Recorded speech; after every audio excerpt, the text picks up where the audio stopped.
Assalamualaikum warahmatullahi wabarakatuh. Kami dari kelompok 8. Di sini kami akan mempresentasikan sebuah materi dengan judul Ketahanan Nasional. Yang pertama-tama, mari kita perkenalkan terlebih dahulu anggota kelompok yang akan dimulai dari perkenalkan, nama saya Minta Puspitasari dengan ujung NPM 04. Perkenalkan, nama saya Rika Minta dengan ujung NPM 078. Perkenalkan, nama saya Alicia Jandra dengan ujung NPM 081. Perkenalkan, nama saya Zulda Permatan Alia dengan ujung NPM 089. Perkenalkan, nama saya Muhammad Hasan Alusto dengan ujung NPM 109. Oke, jadi mari kita saksikan presentasi dari kelompok kami. Baik, yang pertama di sini ada pengertian. Pengertian dari ketahanan nasional merupakan kemampuan suatu bangsa untuk menjaga dan mempertahankan kedaulatan, integritas wilayah, nilai-nilai kultural serta kepentingan nasionalnya dari segala bentuk resiko dan tantangan, baik yang berasal dari dalam negeri maupun dari luar negeri. Ini bertujuan untuk menjamin identitas, integrasi, kelangsungan hidup bangsa dan negara, serta mencapai tujuan nasional.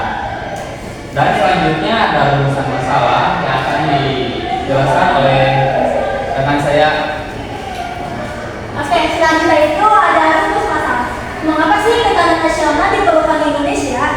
Karena beberapa alasan utama seperti menjaga kedaulatan negara dari ancaman baik dari dalam maupun luar negeri, menciptakan kondisi yang aman dan tertib bagi masyarakat, memastikan kelangsungan hidup bangsa, mencapai tujuan nasional, serta menjaga persatuan dan kesatuan di tengah keberagaman suku, agama, ras, dan golongan.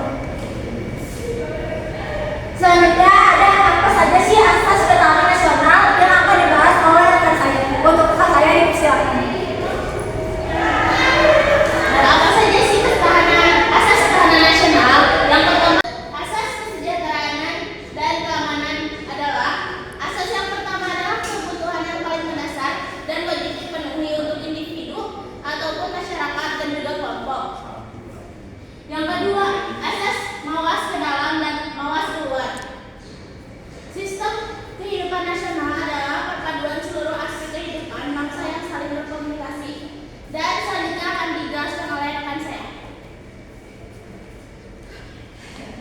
Yang ketiga yaitu asas kekeluargaan. Asas yang satu ini bersikap keadilan, kesamaan, kebersamaan, gotong royong, pengalaman rasa dan juga tanggung jawab di dalam kehidupan masyarakat, berbangsa dan bernegara. Yang keempat yaitu asas komprehensif integral atau menyeluruh terpadu. Sistem kehidupan nasional mencakup seluruh aspek kehidupan bangsa dalam bentuk persatuan dan perpaduan yang seimbang, selaras serta serasi pada seluruh aspek kehidupan nasional, berbangsa dan bernegara.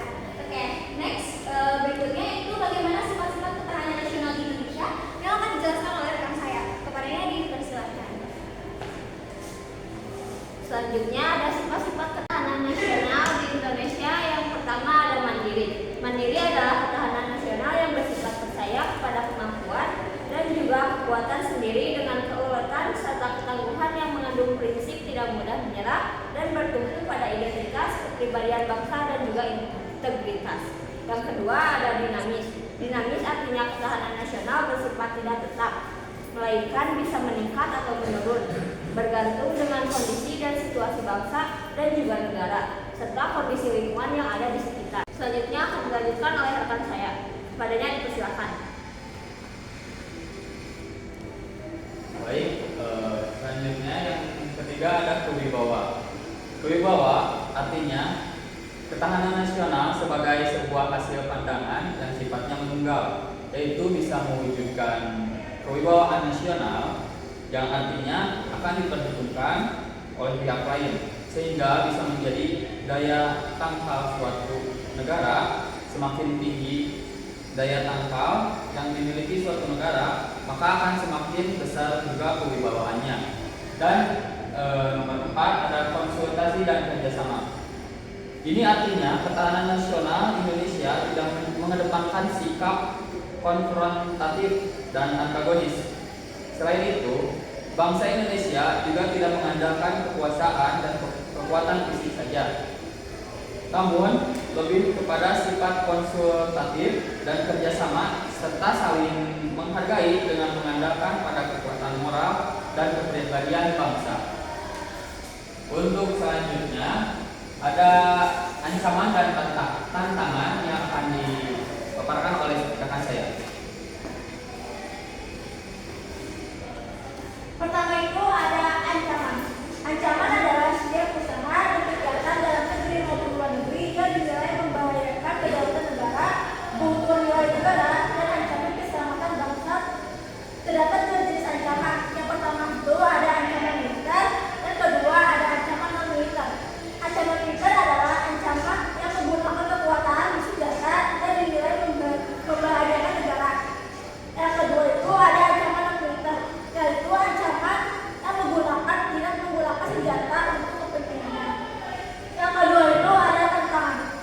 Selanjutnya tantangan adalah suatu hal dan usaha yang bertujuan mengubah kemampuan seorang warga Indonesia mengenal HTHG akan menemukan tantangan itu lagi. Secara keseluruhan, ketahanan nasional adalah hal yang sangat penting bagi keberlangsungan suatu negara.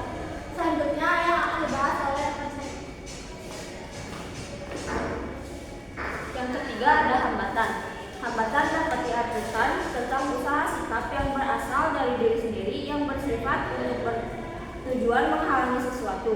Dengan menghambat semuanya, hal ini cukup menjamin identitas, integritas, serta kelangsungan hidup bangsa dan negara dalam mencapai tujuan nasional. Yang keempat ada gangguan. Gangguan berarti suatu peristiwa yang menimbulkan ketidaklancaran fungsi normal suatu proses, kondisi dinamik sebuah bangsa Indonesia yang meliputi segenap aspek kehidupan nasionalnya. Kemudian akan dilanjutkan oleh rekan saya.